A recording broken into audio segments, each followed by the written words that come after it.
भर्तरीला दत्तगुरूच्या स्वाधीन करून गोरक्षनाथ आपल्या गुरुच्या भेटीसाठी मचिंद्रनाथाकडे गर्भगिरी पर्वतावरती आले. आपल्या गुरुचं मनोभावे दर्शन घेतलं. गुरुला वंदन करून सगळी जे झालेली संपूर्ण वार्ता आहे, संपूर्ण वार्ता सांगितली. श्री गुरु दत्तात्रेयांनी माझ्यावरती अतिशय अशी महत्वाची कामगिरी दिली होती गुरुवर्य, ती मी पूर्ण केली. आणि महान अशा या शोकसागरामध्ये पडालेल्या भर्तरीला दुःखामधून मी बाहेर काढून दत्तप्रभूंच्या स्वाधीन करून आपल्या दर्शनासाठी आलेलो आहोत. श्री गुरु दत्तात्रेय आपल्या दर्शनाची वाट पाहत बसलेले आहेत. आणि गुरु दत्तात्रेयांनी मला आपल्यापर्यंत निरोप पोहोचवण्यासाठी सांगितले. दत्तप्रभू आपल्या दर्शनासाठी, आपल्या भेटीसाठी तळमळ करत आहेत. हे मचिंद्रनाथांनी ऐकलं. त्यांच्या डोळ्यामध्ये अश्रू तरळले आणि दोघेही ते गिरनार पर्वताकडे निघाले. वाटेमध्ये कौंडिन्यपुरामध्ये आलेले असताना एका चव्हाट्यावरती हात आणि पाय नसलेला त्यांना मुलगा दिसला. तारुण्य अवस्थेमध्ये वयाच्या 17व्या वर्षी त्याचे हातपाय का कलम केले असावेत, कोणी तोडले त्याचे हातपाय. सगळा वृत्तांत झाल्यावर त्यांना कळालं त्याचे हातपाय शशांक नावाचा राजा या ठिकाणी राज्य करीत आहे आणि त्या राजाने त्या मुलाचे हातपाय तोडून टाकले. काय अपराध आहे त्या लहान बाळाचा. त्याच्याविषयीची संपूर्ण कथा जाणून घेऊया नवनाथ भक्तिसाराच्या अध्याय 30व्या मध्ये. रामकृष्ण हरी.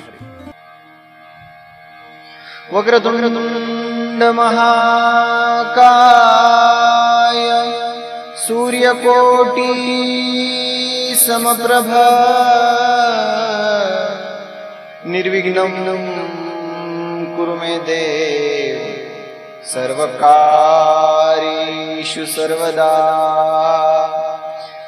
गुरुर्ब्रह्मा गुरुर्विष्णु गुरुर्देवो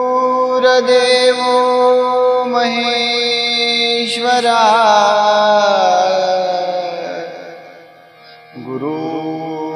गुरुर्साक्षात् परब्रह्म तस्मै श्री गुरवे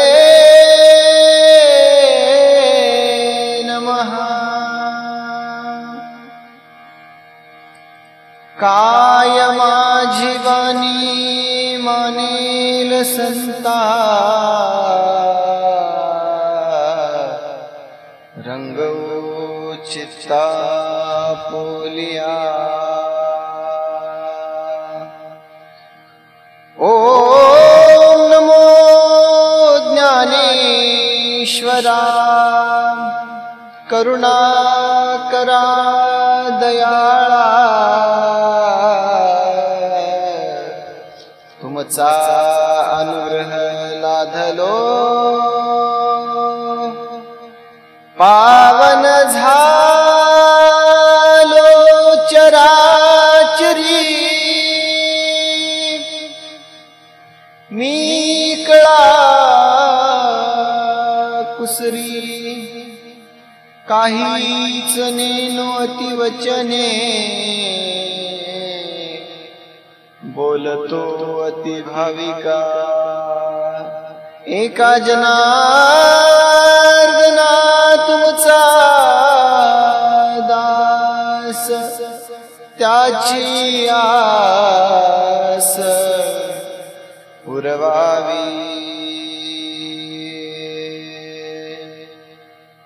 अलंकापुरी पुण्यभूमी पवित्र तेथे नंदतो ज्ञानराजा सुपात्र. तया आठविता घडो पुण्य राशी. नमस्कार माझा तया संत श्री सद्गुरु ज्ञानेश्वरासी. कुंडली कवरदे हरि विठ्ठल श्री ज्ञानदेव तुकाराम ज्ञानेश्वर महाराज की जय. कपिवर्य महारुद्र हनुमान की जय. अवधूत चिंतन श्री गुरुदेव दत्त वासुदेव हरी। श्री नवनाथ महाराज की जय।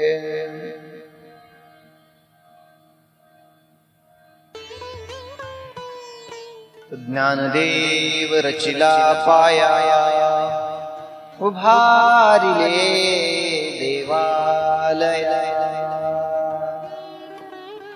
श्री गुरु ज्ञानेश्वर महाराजांना वंदन करून कथेला सुरुवात करूया। रामकृष्ण हरी। कालच्या अध्यायाची संपूर्ण कथा आपण ऐकली। भर्तरीला शोक सागरामध्ये बुडालेला पाहून आपले पिता सूर्यदेव त्यांना तळमळ वाटू लागली। त्यांनी दत्तात्रेयाला आपल्या पुत्राबद्दल असलेली तळमळ व्यक्त करून दाखवली। त्यावेळी दत्तात्रेयांनी गोरक्षनाथाला आदेश करून भर्तरीला दुःखातून बाहेर काढून नाथपंथाची दीक्षा दिली। गोरक्षनाथ भर्तरीनाथाला दत्तात्रेयांकडे घेऊन आलेले आहेत।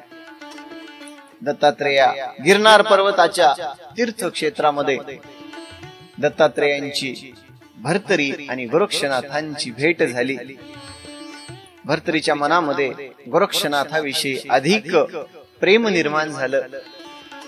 माझ्या या जीवाचं कल्याण, माझ्या या देहाचं कल्याण गोरक्षनाथाने केलेलं आहे।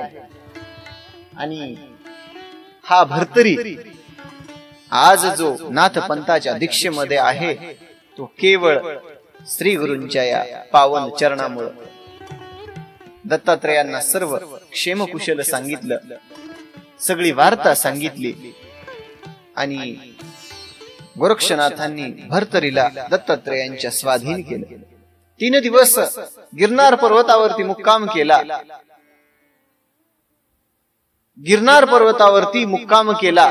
दत्तात्रेय प्रभूंची भेट गिरनार पर्वतावरतीच झाली आणि गर्भगिरी पर्वतावरती मच्छिंद्रनाथ होते, परंतु दत्तात्रेयांचं ठिकाण गिरनार पर्वत आहे। गोरक्षनाथ गिरनाराच्या ठिकाणी दत्तात्रेयांचा निरोप घेतला। दत्तात्रेयांनी जाता जाता गोरक्षनाथाला सांगितलं, वत्सा, बरेच दिवस झालं मच्छिंद्राची भेट नाही रे, आणि त्यांच्या भेटीची माझ्या मनामध्ये उत्कंठा निर्माण झालेली आहे आणि त्यांच्या भेटीसाठी माझं मन तळमळ करत आहे। तू ज्यावेळी गर्भगिरी पर्वतावर त्यांच्याकडे जाशील त्यावेळी माझा निरोप त्यांना सांग।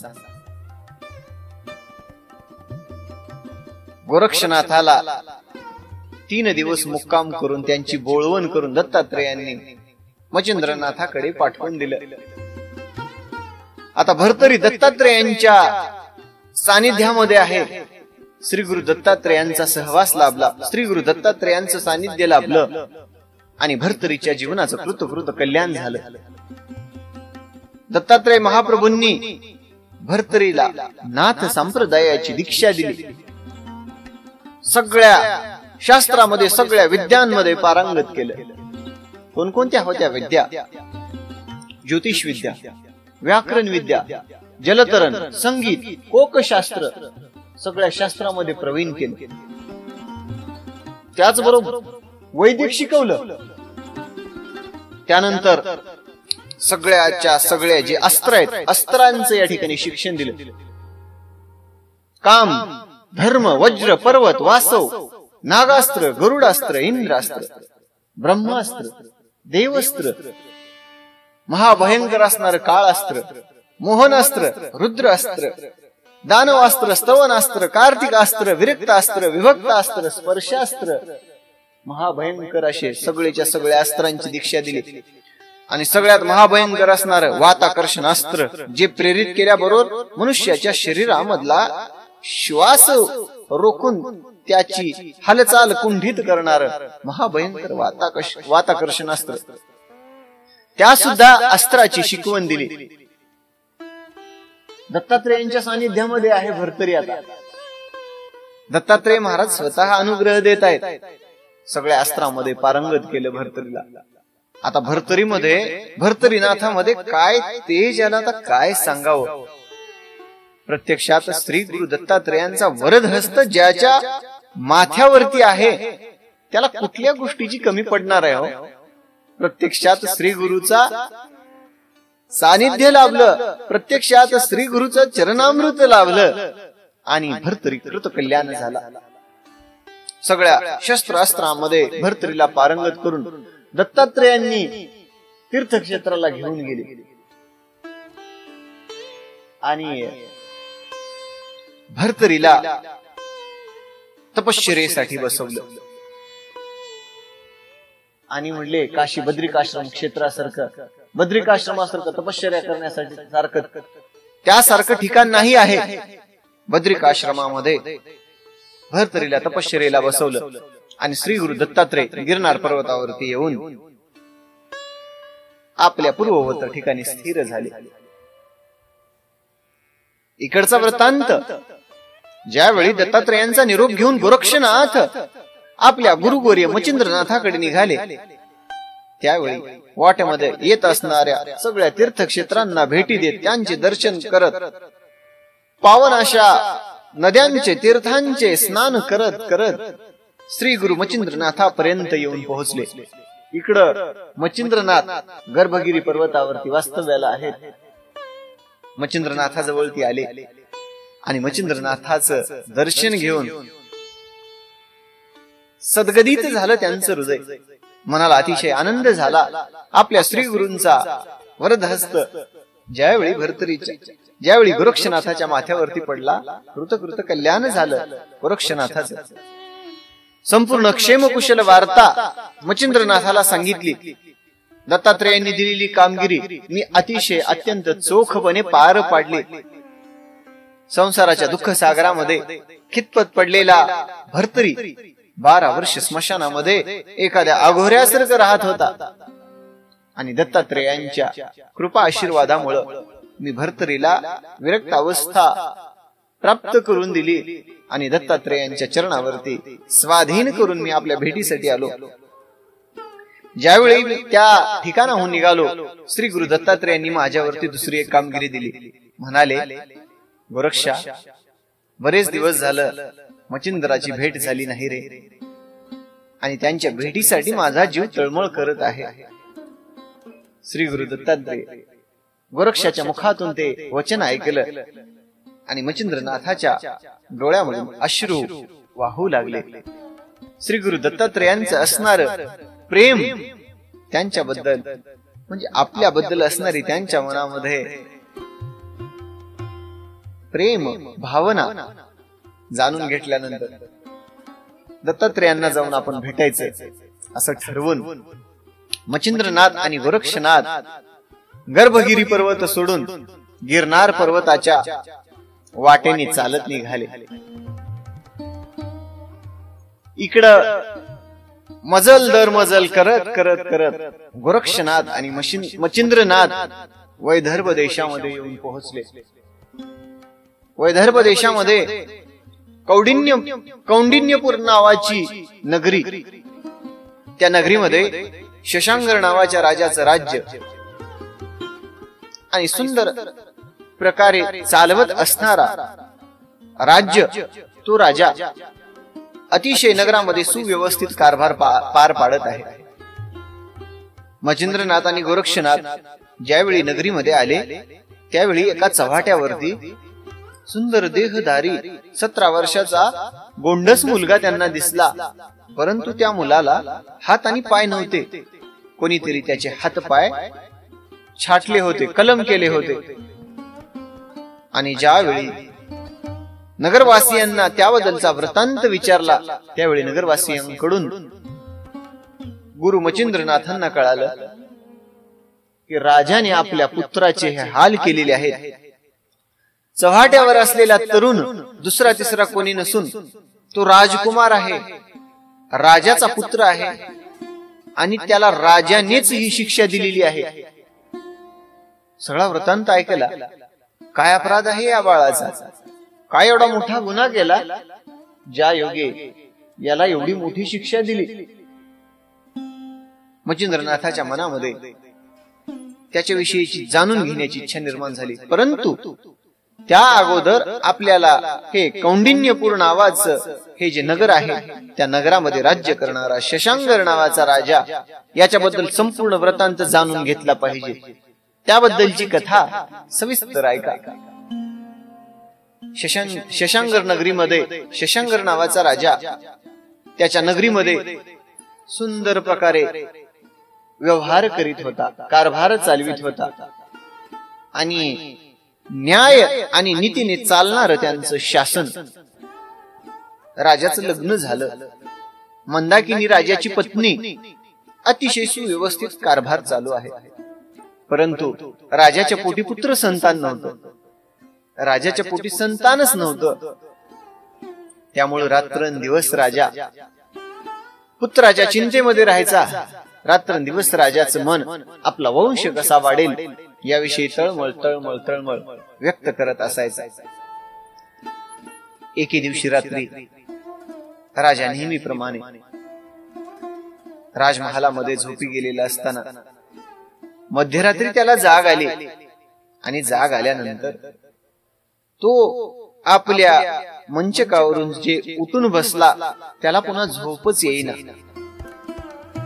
आपल्या वंशवृद्धीच्या चिंतेनं त्याला घेरून टाकलं. आणि चिंतेमध्ये चिंतातूर झालेला तो राजा, त्याची पत्नी मंदाकिनी, तिलाही काही वेळानं जाग आली. आणि ती उठून पाहते तर काय, मध्यरात्री राजा उठून बसलेले कसल्या तरी विचारात आहेत.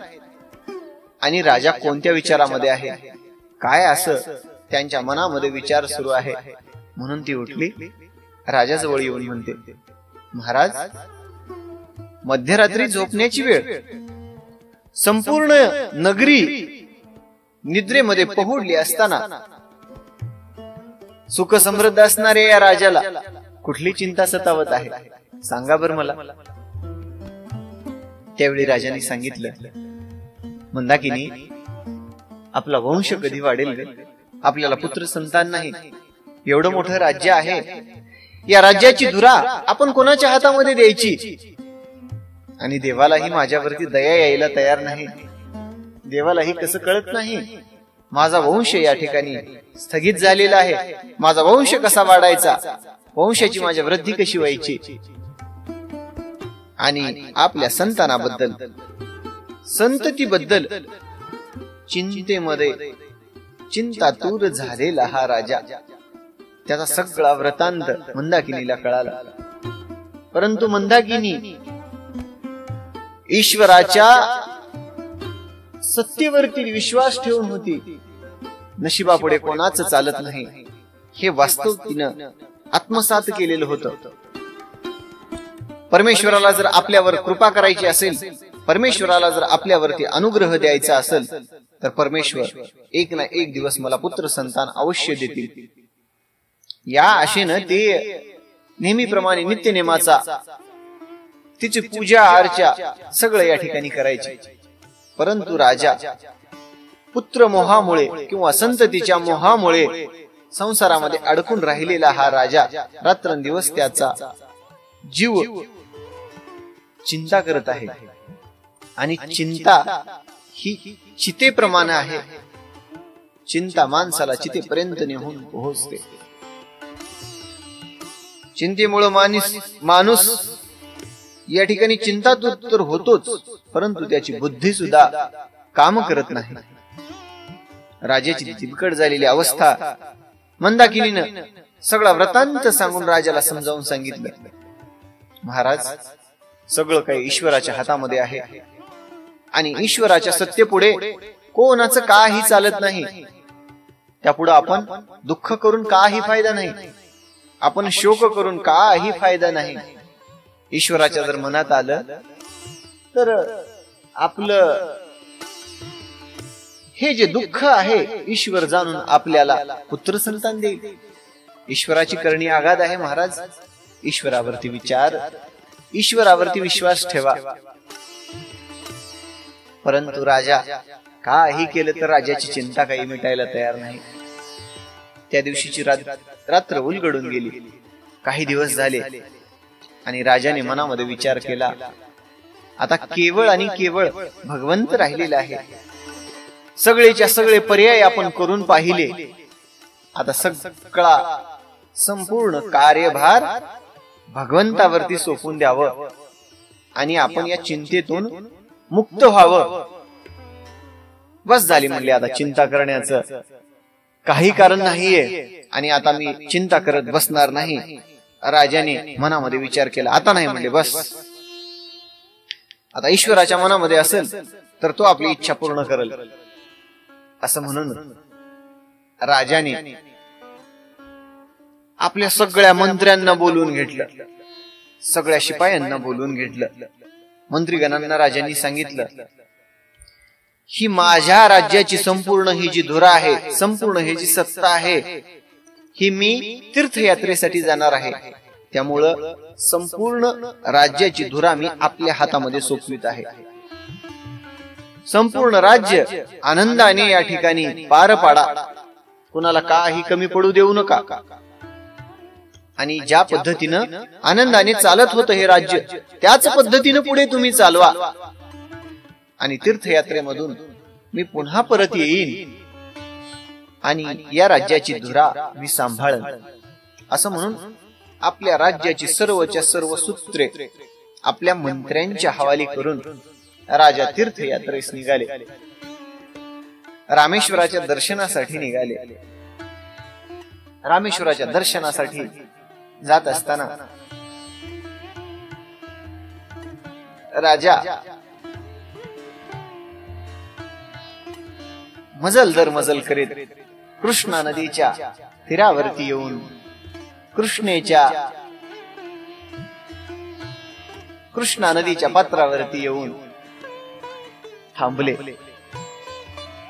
आणि थोड्या अंतराने पुढे गेल्यानंतर कृष्णा आणि तुंगभद्रा नदीचा संगम राजाने पाहिला. आणि त्या भद्र संगमाच्या ठिकाणी राजा त्या दिवशीचा मुक्काम तिथंच केला. पवित्र अशा नदीचं संगमाचं स्नान केलं. आणि राजा अंधार पडल्यामुळे त्या मुक्कामाला तिथं राहिल्यानंतर संध्याकाळी झोपी गेले. स्वप्नामध्ये महादेव राजाचे आले आणि भोलेनाथांनी राजाला दृष्टांत दिला. महादेवांनी सांगितलं राजाला, राजा शशांक, तू चिंता करू नकोस. रात्रंदिवस तुझा जीव आपल्या पुत्राच्या प्रेमापोटी तळमळत आहे हे मला ठाऊक आहे. परंतु तुझी हे जी चिंता आहे आता मी जाणलेली आहे. आता तुला चिंता करण्याचं काही कारण नाही. आता तू चिंता करू नको राजा. तुझं सगळंच्या सगळं दुःख या ठिकाणी नाहीस होणार आहे. आणि प्रत्यक्षात तुला पुत्राची प्राप्ती याच ठिकाणी होणार आहे. त्यामुळे तू काय कर, याच ठिकाणी राहून माझी सेवा कर. राजाच्या स्वप्नामध्ये महादेवाचा प्रत्यक्षात दृष्टांत झाला. राजा खडबडून जागी झाला. त्यानं पाहिलं, प्रत्यक्षात भोलेनाथ माझ्या स्वप्नामध्ये येऊन संपूर्ण वृत्तांत सांगितला.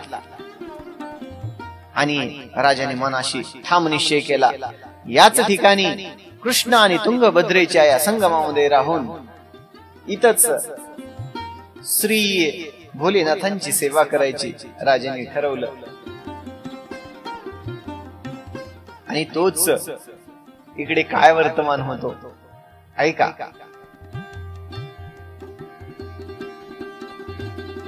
ज्यावेळी राजा त्या ठिकाणी मुक्कामामध्ये होते, त्याच ठिकाणी तुंगभद्रेच्या आणि कृष्णा नदीच्या संगमावरती भद्रसंगम नावाचं एक छोटस गाव होतं. त्या भद्रसंगमामध्ये दोन दाम्पत्य राहायचे.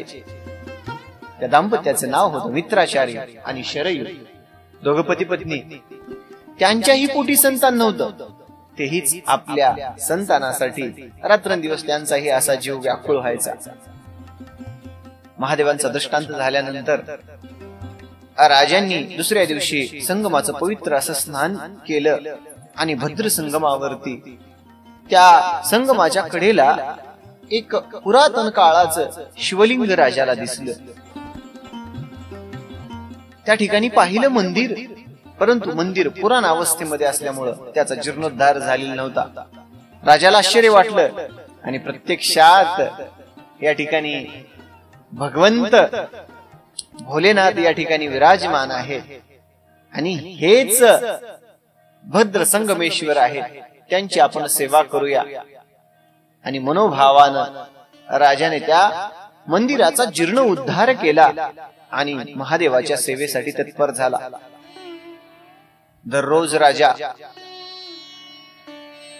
संगमावरती यायचा आणि तिथलं पवित्र असं जल घेऊन महादेवाला अर्पण करायचं. राजाचा नित्यक्रम चालू आहे. आणि राजाप्रमाणेच जो तो विप्र आहे मित्राचार्य आणि त्याची पत्नी शरयू, ते सुद्धा भगवंताच्या भक्तीमध्ये लीन झाले आणि भोलेनाथांची सेवा करू लागले. मित्राचार्य भगवंताच्या सेवेमध्ये रात्रंदिवस तत्पर आहे आणि महादेवांची भक्ती करत संगमेश्वराच्या ठिकाणी आला. जीर्णोद्धार केलेलं मंदिर, त्या मंदिराची मनोभावे सेवा करत आहेत. तोच इकडे काय वर्तमान आहे, स्वर्गामधला वर्तमान आपण ऐकूया.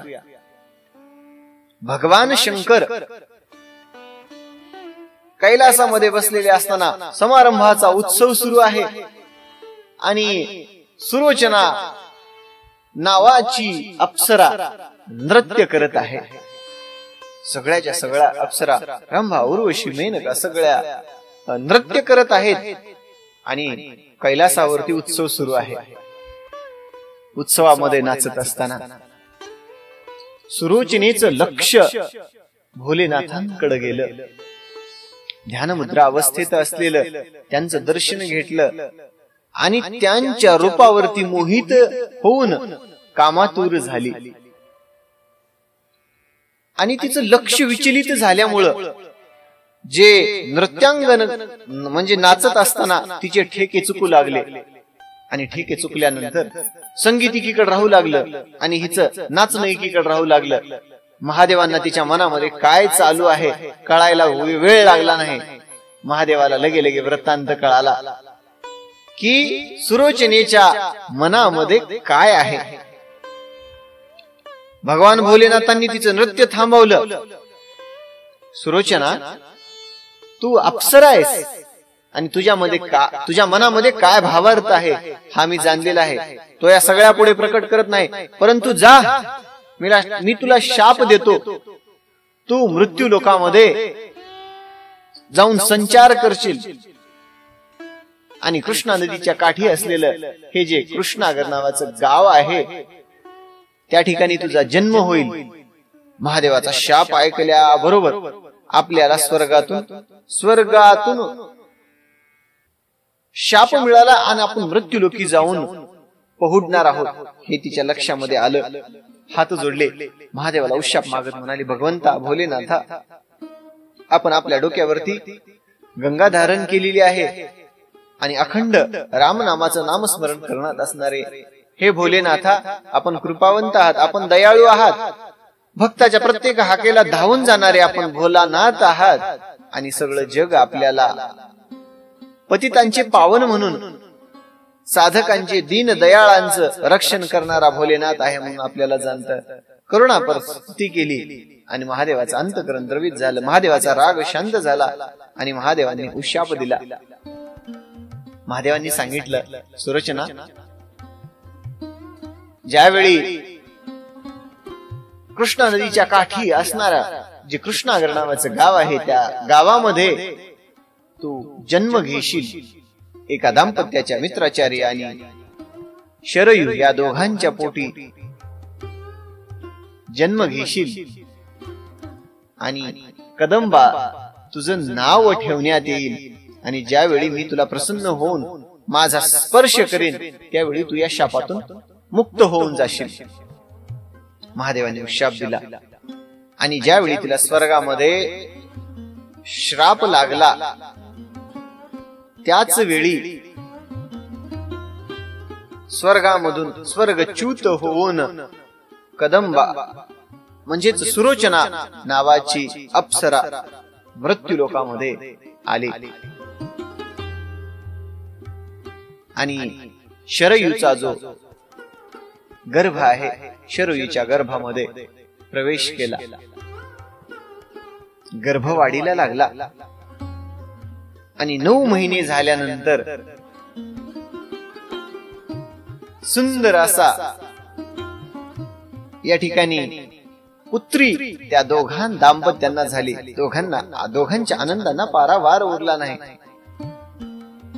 संततीसाठी रात्रंदिवस तडपडणार त्यांचं मन आपल्या पुत्रीला पाहिलं आणि आनंदाने त्यांचं मन गहिवरून आलं.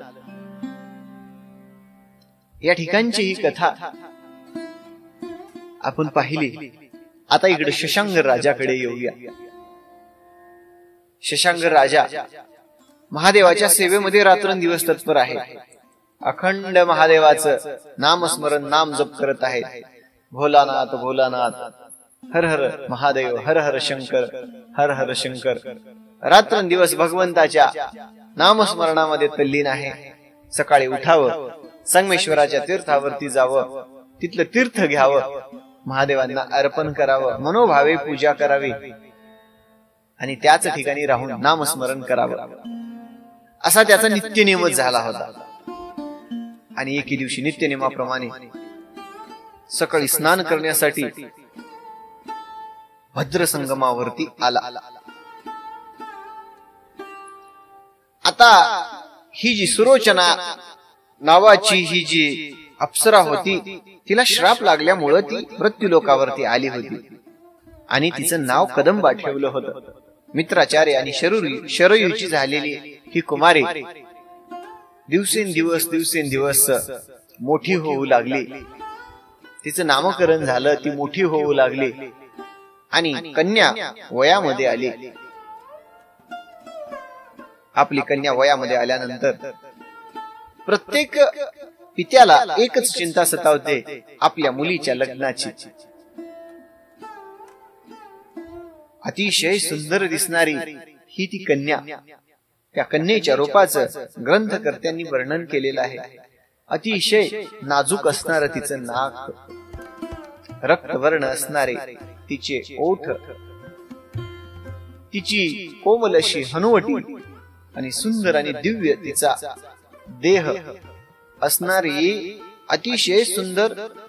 तिला पाहिल्यानंतर मदनालाही तिच्याविषयी आसक्ती वाटावी अशी सुंदर सुकुमार असणारी कदंबा ज्यावेळी वयामध्ये आली, त्यावेळी लहानपणापासून ती भगवंताची सेवा करायची आणि लहान असताना आपल्या आई वडिलांसोबत महादेवांच्या दर्शनासाठी यायची. आणि जशी ती मोठी झाली तशी ती स्वतः एकट दर्शनासाठी येऊ लागली. आणि एके दिवशी दर्शनासाठी ती आलेली असताना प्रत्यक्षात भगवंत त्या ठिकाणी प्रगट झाले. परंतु ज्यावेळी महादेव त्या ठिकाणी प्रगट झाले, तिचं ते सुंदर रूप पाहिलं आणि महादेवाच्या मनामध्ये काम जागृत झाला. आणि महाभयंकर असणारा हा काम वासनेच्या पोटी महादेव तिचा हात धरण्यासाठी महादेव पुढे आले. ती घाबरली आणि ती पळत सुटली. कदंबा पुढे पळते, तिच्या पाठीमाग महादेव पळत आहेत आणि महादेवानी वासनेच्या भावनेनं त्या स्त्रीच्या ठिकाणी आपण रममान हो या उद्देशाने कदंबेचा महादेवांनी हात पकडला. परंतु महादेवांनी दिलेल्या उशापामुळे सुरोचना त्या देहामधून मुक्त झाली आणि ती स्वर्गलोकामध्ये गेली. परंतु त्या ठिकाणी महादेवाचा या ठिकाणी वीर्य स्खलित झालं आणि कृष्णा नदीच्या पात्रामध्ये पडलं.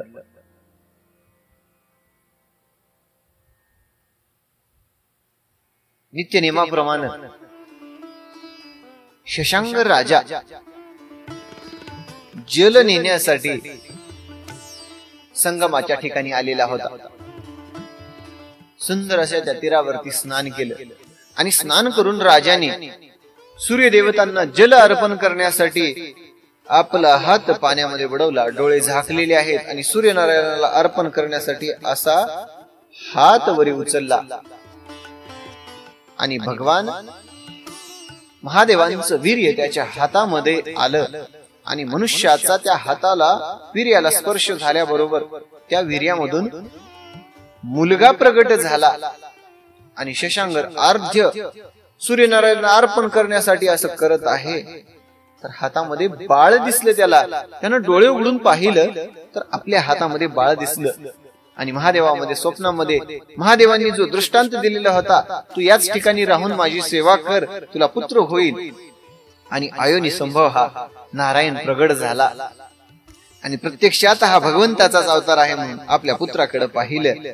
आता मनोभावे आपण याची सेवा करावी, मनोभावे याचं पालन पोषण करावं, असं शशांकर आनंदित होऊन आपल्या निघाला. मंदाकिनीकडे आला आणि आनंदाची बातमी मंदाकिनीला सांगितली. भगवंतांनी आपल्याला पुत्र दिलेला आहे आणि आपलं दुःख या ठिकाणी संपून गेलेलं आहे. आता चिंता करण्याचं काही कारण नाही, आपल्याला दुःखित होण्याचं काही कारण नाही. भगवंतांनी आपली इच्छा पूर्ण केली, आपल्याला सुंदर आणि दिव्य देहधारी अयोनी संभव पुत्र या ठिकाणी महादेवांनी दिला. महादेवांचे अतिशय आभार मानले आणि ते दोघेच्या दोघे त्यांच्या नगरीमध्ये कौंडिन्यपुरामध्ये वापस आले. महादेवांचं या ठिकाणी मनोभावे वंदन करून.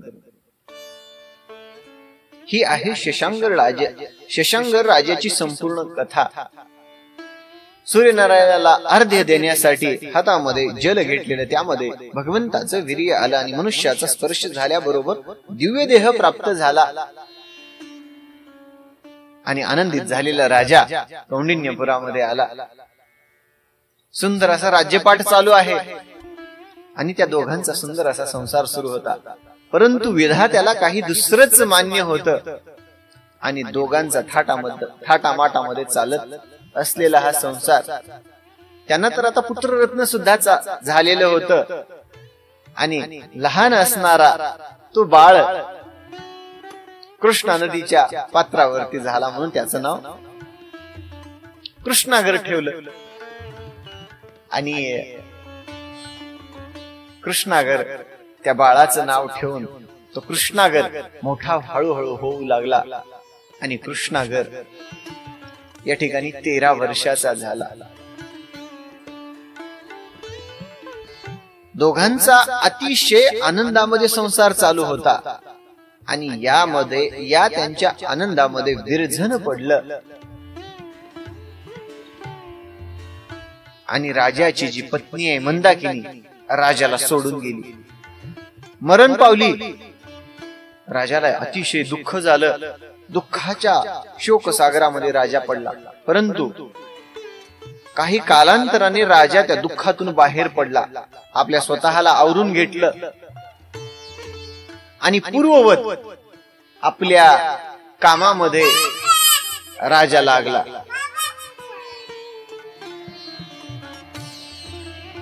राजाचा या ठिकाणी नगरीमध्ये काय गौरी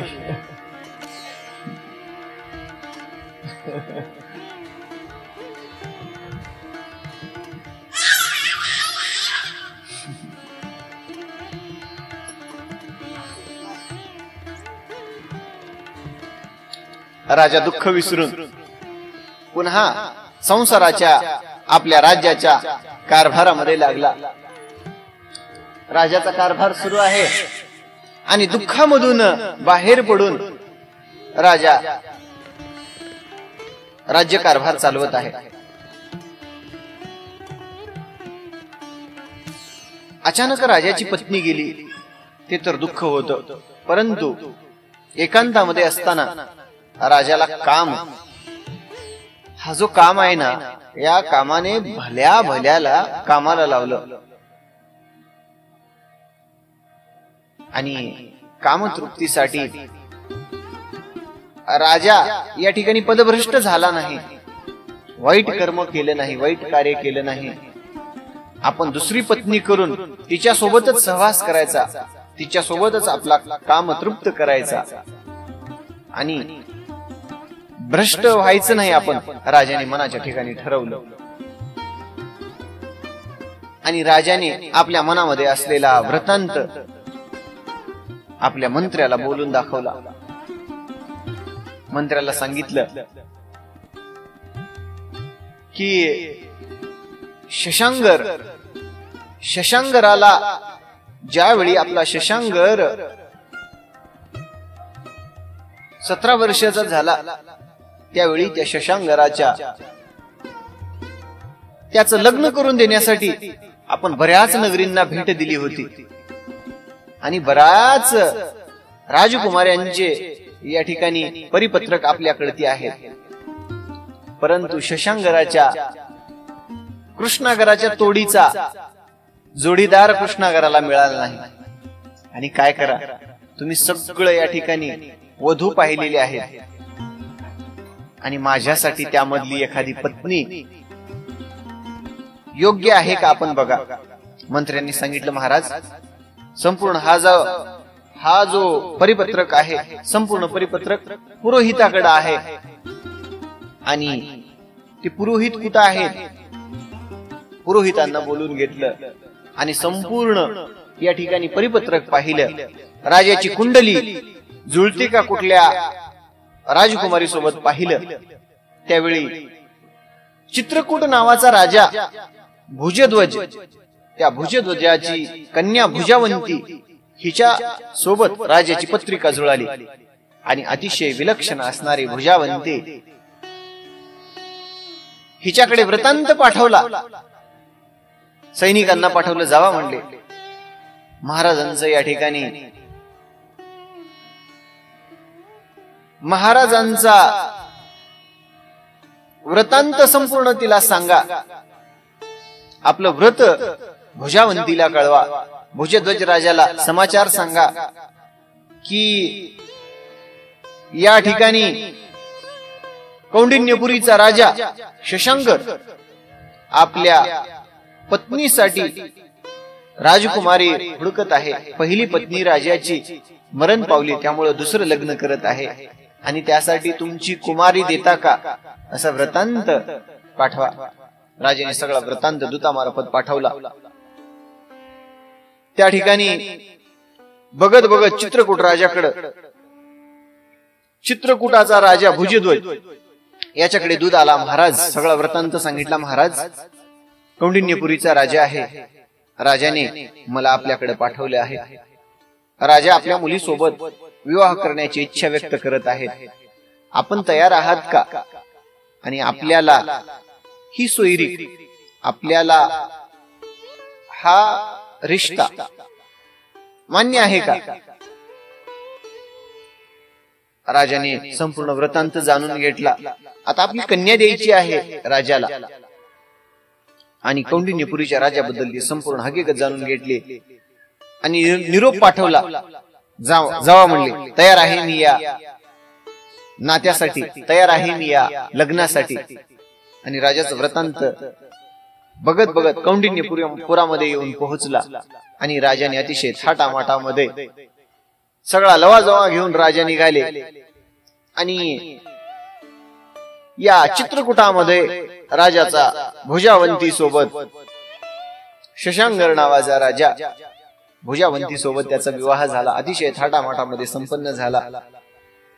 आणि विवाह संपन्न झाल्यानंतर आपल्या नववधूला घेऊन राजा आपल्या नगरीमध्ये कौंडिन्यपुरीमध्ये येऊन पोहोचला. थाटामाटामध्ये दोघांचा संसार सुरू आहे. अगोदरचं सगळं दुःख विसरलं आणि दुसऱ्या पत्नी सोबत थाटाने संसार पुन्हा सुरू केला. इकडे या ठिकाणी काय कथा वर्तते. एके दिवशी राजा शिकारीला गेलेला असताना भुजावंती त्याची पत्नी राणी एकटीच महालामध्ये होती. राजा शिकारीला गेल्यानंतर ती सहज बाहेर पाहण्यासाठी आलेली असताना सहज तिची नजर राजाचा जो पुत्र, पहिल्या पत्नीचा जो कृष्णागर होता, त्या कृष्णागरावरती भुजावंतीची नजर पडली. त्यावेळी कृष्णागर आपल्या मंदिराच्या बाहेरच्या परिसरामध्ये पतंग उडवीत होता. पतंग उडवितानाच त्याचं कौशल्य पाहिलं, पतंग उडवितानाच त्याचं चपळता पाहिली आणि सुंदर दिसणारा शशांग आपला कृष्णागराचं सौंदर्य पाहिलं आणि भुजावंती कामातूर झाली आणि अतिशय उद्विग्न असणारा हा काम, तिच्यामध्ये कामवासना जागृत झाली आणि दुष्ट हेतून, वाईट हेतून आपल्या दासीकडे वर्तमान पाठवला, वृत्तांत पाठवला, निरोप पाठवला. जावा म्हणले, कृष्णागराला माझ्याकडे घेऊन या. कामातूर झालेली ती भुजावंती हे विसरून गेली की हा राजाच्या पहिल्या पत्नीचा पुत्र आहे, त्या अर्थी हा आपलाच पुत्र आहे. कामातूर झालेली राणी ही विसरून गेली. इकडे कृष्णागराकडे वृत्तांत पोहोचला की भुजावंतीने निरोप पाठवलेला आहे, आपल्याला भेटण्यासाठी बोलावलं आहे. मनामध्ये प्रेमळ, मनामध्ये निष्पाप असणारा कृष्णागर त्यावेळी 17 वर्षाचा होता आणि भुजावंती ही 13 वर्षाची होती.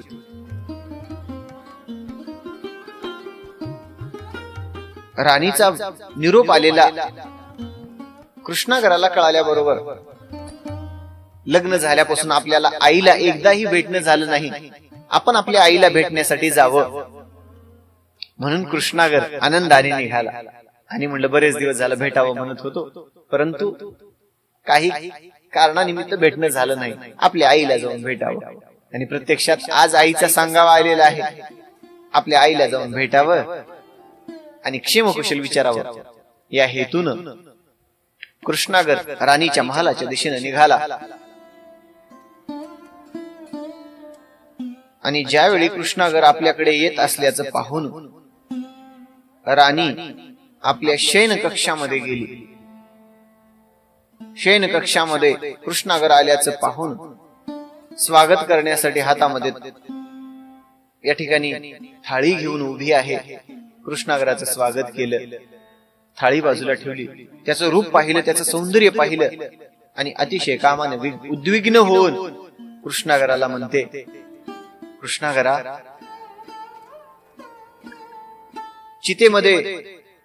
चितेमध्ये जळणाऱ्या अग्नीप्रमाणे जळणारं माझं हे शरीर, माझा हा काम तुझ्या अंग सुखाने शांत कर, तृप्त कर या कामाला. आपल्या आईच्या मुखातून निघत असलेले हे शब्द कृष्णागराच्या हृदयावर बाणासारखे लागत होते. आपल्या आईकडून हा वृत्तांत ऐकतोय, आपल्या आईकडून हे शब्द ऐकतोय आणि काय झालं या माझ्या आईला, आज असं का बोलतीये ही. आणि त्यावेळेस कृष्णागर म्हणतो, पवित्र असलेला, निष्पाप असलेला तो कृष्णागर आईला आपल्या म्हणतो, पापिनी, तू भ्रष्ट झालेली आहेस, पापिनी आहेस, आपल्या मुलाबद्दल तू असा विचार करतेस, कामातूर झालेली आहेस तू आणि तुझ्यासारख्या स्त्रियांमुळे नाती भ्रष्ट होऊन जातात. आणि म्हटले, तू आपल्या पुत्राकडे या दृष्टीने पाहते आणि कामातूर होऊन आपल्या पुत्राकडून कामतृप्त होण्याची, या ठिकाणी काम तृप्त करण्यासाठी आपल्या पुत्राचा संग मागते. दुष्ट आहेस तू, पापिनी आहेस. म्हणून कृष्णानं हात झटकारून त्या ठिकाणाहून निघून आपल्या महालामध्ये आला. भुजावंती भानावर आली आणि आपण ज्याच्याकडे काम मागत होतो तो आपला पुत्र आहे हे तिच्या लक्षामध्ये आलं आणि आता चिंतेच्या सागरामध्ये भुजावंती पडली. हा जर वृत्तांत राजाला कळाला तर नगरामध्ये आपली काय इज्जत राहील. आणि राजाला जर हे सगळं वृत्तांत कळालं, राजा आपल्याला ठार मारेल.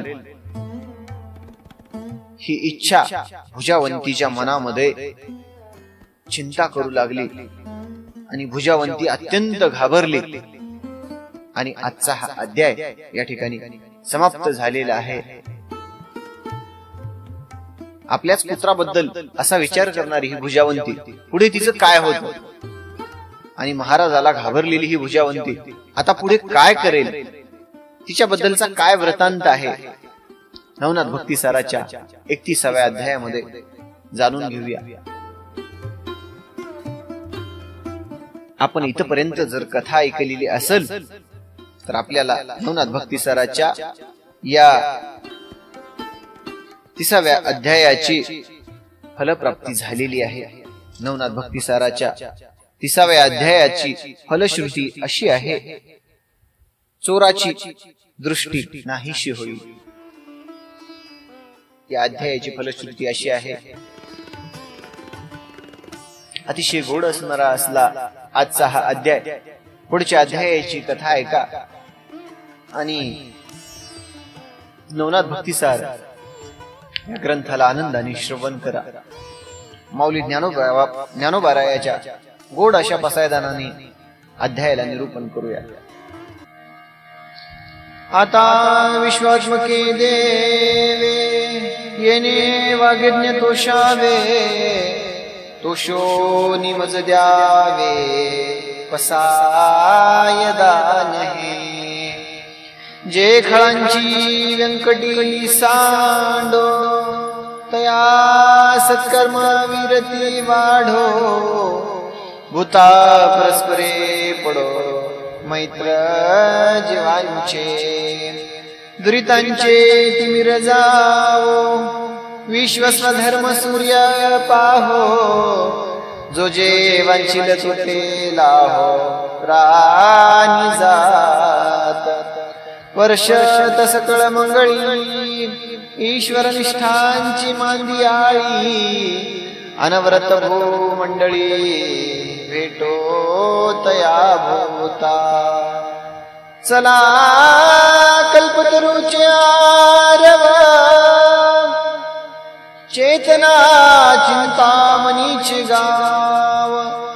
बोलते जे अर्णव पियुषांचे, चंद्रमे जे अलांछन.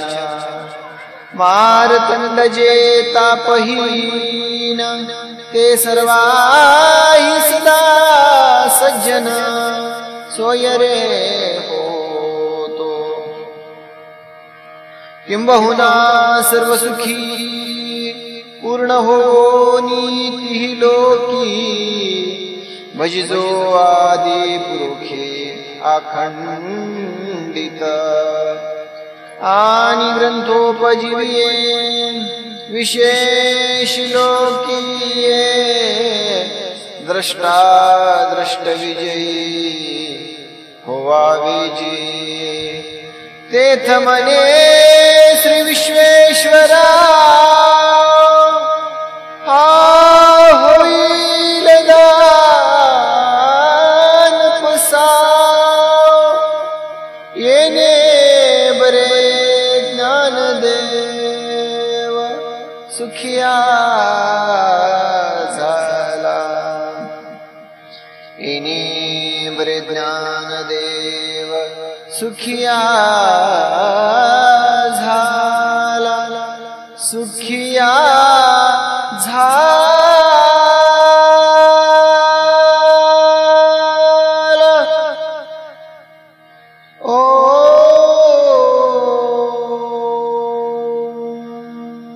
शांती शांती शांती.